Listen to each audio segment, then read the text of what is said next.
یو ورځ د استاد سره ناستو، خبرې مو کولې په ادبیاتو او په ډېرو مسایلو باندې. په دې منځ کې استاد یوه کیسه وکړه چې ډېره جالب وه زما لپاره. نو ده ویل چې کله چې ارواښاد د ده به داسې وي چې مرحوم بینوا، کله چې مرحوم بینوا د اطلاعات او کلتور وزیر و، نو زه او لوی استاد علامه حبیبي یو ورځ ورسره پغمان ته لاړلو. وایي چې پغمان کې مو ورځ تېره کړه، ماښام رهي شولو د کور په خوا، د کابل په خوا باندې. وایي خواجه مسافر ته چې راورسېدو، دلته یو کلی دی د کوټ سنګي او د پغمان ترمنځه. وایي خواجه مسافر کې دوه عسکر د سړک په سر ولاړ وو، موټر ته یې لاس کړ، ونیو چې وایي خو نو بینوا صاحب ورته وویل چې موټر ودروه.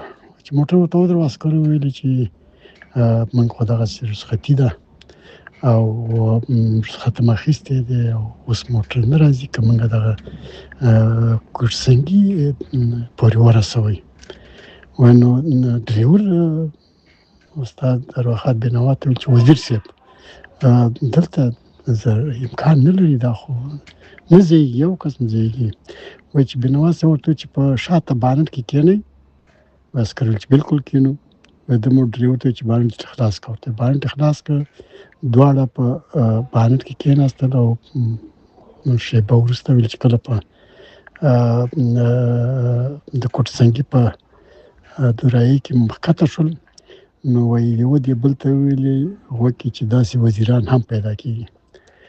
نو بیا ما ورنه هیله هم وکړه چې دا ولیکي. بیا دا لیکلې هم وه او ما مخکې دغه کې ویلي وه خاطره کې چې د ده ډېر لیکنې به ما ته ګران شیرشاه رشاد راوړلې. بیا هغه راوړله، بیا زه چې مجله کې ومنم هلته چاپ او خپره هم شوه. دا خاطره د ده خاطره وه، خو زما لپاره هم یوه ډېره په زړه پورې وه. ارواښاد علامه رشاد بابا یوه بله خاطره هم چې زما هر وخت یادېږي، هغه دا وه چې دا زموږ دفتر ښاري نو کې و، او د اکاډمي علوم اکاډمي په همدغه زموږ او د علوم اکاډمي ترمنځ تقریبا 9 کیلومتر لاره وه، په یو سړک باندې پراته وو.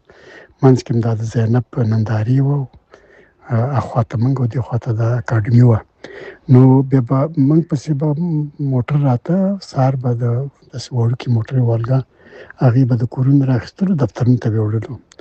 نو زه دفتر ته روان وم چې ومې لید چې استاد پیاده روان دی، د اکاډمۍ په طرف روان دی، ښاري نو له خوا نه. نو زه ورښکته ورغلم، استاد سره مې سلمي وکړه، څنګه جوړ یې استاده، خیریت دی، څنګه دلته زما دفتر هم دی، راځه. وایي نه، دلته په اکاډمۍ کې کوم مجلس دی، هغې ته بللی یم، ورځمه. نو بس بیا راته ویلې چې د شیرشاه دې کله کله یادوي او خوشحاله کېږم. نو خدای دې پرې ورحمېږي. هغه داسې یو انسان و چې زه خو فکر کوم بیا نه تکرارېږي او ډېر څه یې زموږ په هېوادوالو ته پرېښي دي.